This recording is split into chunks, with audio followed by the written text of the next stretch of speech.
So, a lot of you are wondering, what's it like to be a videographer in the underground? And I am here to give you a list of the pros and the cons. There's a lot of questions. A lot of people want to know, is it easy? Is it hard? What does Osamason talk like? I Hey, don't yo. know. We're not there yet. But in this video, I'm going to let you know. So before we start, like, subscribe, comment, do what you need to do. Other than that, let's jump into it. The first pro, connections. So a lot of you are probably wondering, why connections? Because in this field, you're going to need connections. They're the ones that's going to get you everywhere you need to go. You want to know how you can shoot that Ian show coming to your city next month? Know the manager. Actually, make friends of the friend's manager. It helps. Helps you more than you think. There's a lot of shows that I got into solely based off of just knowing the manager. Not going to say who specifically, but there has been a couple times like that. There's also going to be other times where maybe you do get approved for the media, and for some reason they're like, hey, you're not on this list, so guess what, you're banned.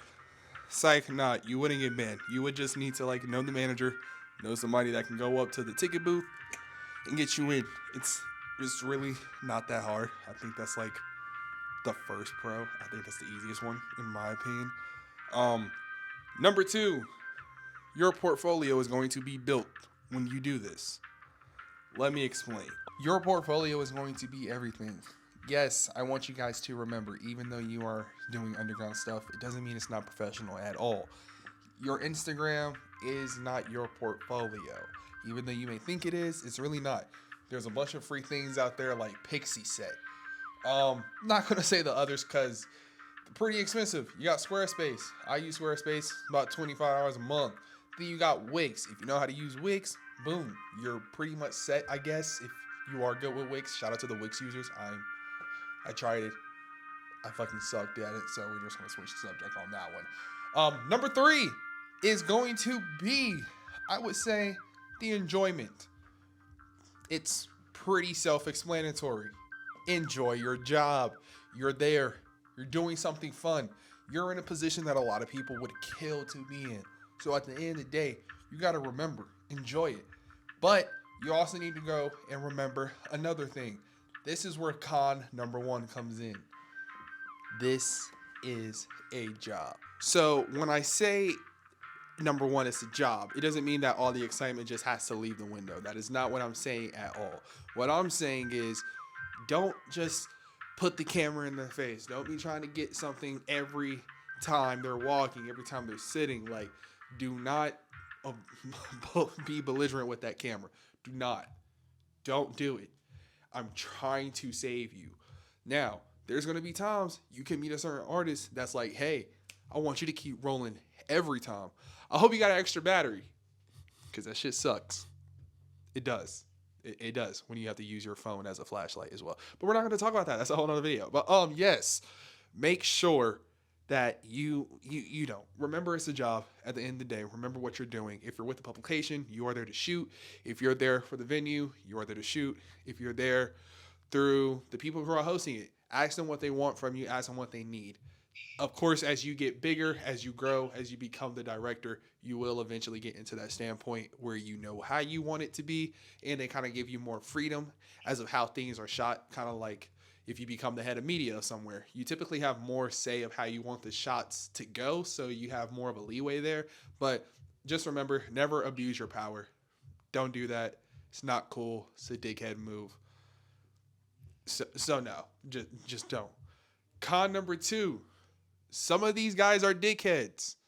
Let me explain. What I mean by these artists are dickheads, I mean some of these artists feel like since they finally got that one song to finally go popular on TikTok, RIP.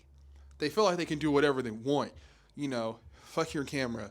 I don't need your camera. Oh, you back away from me. Back away from me. I don't give a fuck. I do what I want.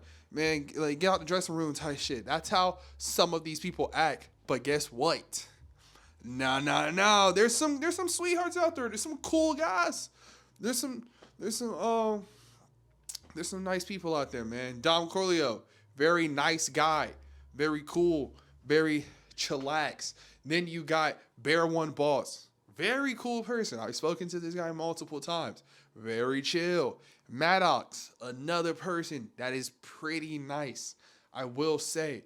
And then you just got the dudes you see that are nice, like you haven't met, but you know they're nice, like Two Hollis. Seems like a pretty nice guy. Ken Carson, pretty chill guy. I know this is an underground video, but still, Ken Carson, he's a pretty nice guy. Yeah, I mean that's a pretty much a con, I would say, because you never know what you're gonna get. Some of these guys will like give you that look like they're about to beat the dog shit out of you, but you just gotta keep it cool. Just keep it cool. You're fine. Nothing's gonna happen. You're all good. And then con 3, I would just say, is sometimes you feel lost. Let me explain. When I say get lost, I mean that in a sense of ways. You could lose creative ideas. You run out of things to do. You kind of start to lose the artistry for the shot that you had in mind. And sometimes it just goes all back to step 1 of the pros, which honestly was making those connections. If you have a hard time, you meet some pretty cool people.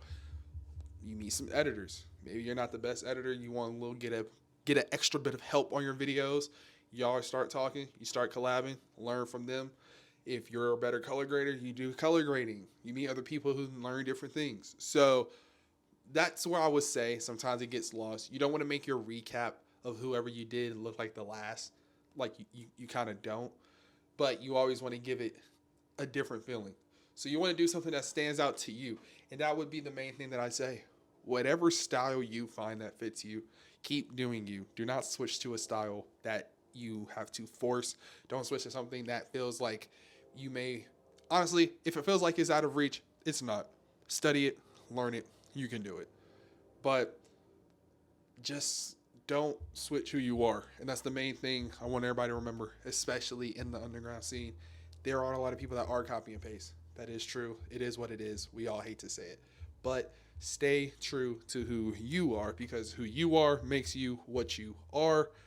I don't think I said that right, but you get the gist of it. Overall, that's pretty much it. That is what it's like, I would say. I would say those are like the pros and cons. If you guys want a Q&A, I'm down for it. Go ahead, drop some questions in the comments. I'll go ahead and answer them for you. Other than that, I'm going to see you guys in the next one. We are officially here. We're going to try to do this at least like once a week, once every 2 weeks. I don't know, whatever works. But until next time, I'll see you in the next one. Deuces.